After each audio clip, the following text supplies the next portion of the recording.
Uy, mate, kamusta? Tagal mo din nagparamdam Oo nga pasensya na ha.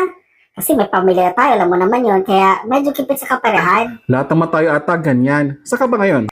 Dito ako Makati nag-work ngayon. Stress-stressan nga ako sa traffic eh. Nasabay mo pa mga bida-bida na kasama sa trabaho.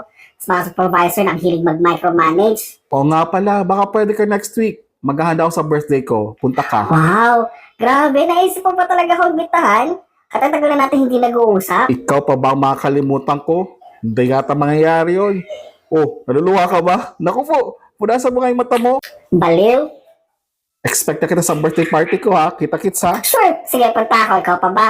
Di mo ako nakalimutan eh. Nakakaya namin daw pumunta. Yan. Kita-kits tayo ha. Bye-bye.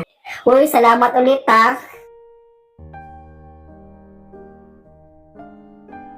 Ito pala si Juan. Kaklase ko dati. Isang araw kasi nag-browse ako sa Facebook at nakita ko na parang stress siya. Kaya kinamusta ko. Kaya medyo kipit sa kaperahan. Tapos sabi pa niya, Stress-stressan nga ako sa traffic eh. Nasabay mo pa mga bida-bida na kasama sa trabaho. Tapos mga supervisor na ang hilig mag-micromanage. naawa ko sa kanya kasi ganoon din ako dati. Kaya sabi ko, sige, gusto mo try ang virtual assistant? Yan ang ginagawa ko ngayon. Pwede kitang turuan. Wow! Grabe, naisip mo pa talaga akong Sobrang tuwang-tuwa siya sa sinabi ko. Kaya nga naluha pa siya. Grabe din ang pasasalamat niya sa akin. Uy, salamat ulit ha.